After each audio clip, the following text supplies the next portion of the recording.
ఇలాంటి ఆంక్షలు లేకుండా రైతు భరోసా కింద ఎకరానికి 12,000 ఇవ్వాలన్న రాష్ట్ర కేబినెట్ నిర్ణయంపై సంతోషం వ్యక్తం చేశారు పీసీసీ చీఫ్ మహేష్ కుమార్ గౌడ్. జనవరి 26 నుంచి చేపడుతున్న రైతు భరోసాపై ప్రజలు, రైతులు, కార్యకర్తలు సంబరాలు చేసుకోవాలని పిలుపునిచ్చారు. తీవ్రమైన ఆర్థిక సమస్యలున్నా అన్నదాతకు రాష్ట్ర ప్రభుత్వం అండగా నిలబడడం కాంగ్రెస్ పార్టీ నిబద్ధతకు నిదర్శనమన్నారు మహేష్ కుమార్ గౌడ్. రైతులకు ఇచ్చిన మాట నిలబెట్టుకున్నందుకు CM Revanth Reddy, deputy CM Bhatti విక్రమార్కతో పాటు మంత్రులకు ధన్యవాదాలు తెలిపారు. గత బీఆర్ఎస్ ప్రభుత్వం విచ్చలవిడిగా అప్పులు చేసి ఆర్థిక విధ్వంసం సృష్టించిందని ఆరోపించారు మహేష్ కుమార్. రాష్ట్రం 7 లక్షల కోట్ల రూపాయల అప్పులతో కాంగ్రెస్ పార్టీ అధికారంలోకి వచ్చిందని చెప్పారు. ప్రజలకు ఇచ్చిన హామీలను అమలు చేయడంలో వెనుకంజ వేయడం లేదని తెలిపారు.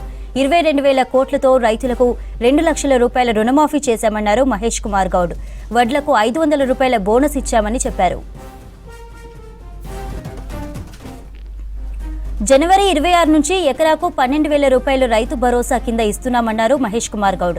ఇందిరమ్మ ఆత్మీయ భరోసా కింద భూమి లేని పేదలకు, కౌలు రైతులకు 12,000 రూపాయలు ఇస్తామని చెప్పారు.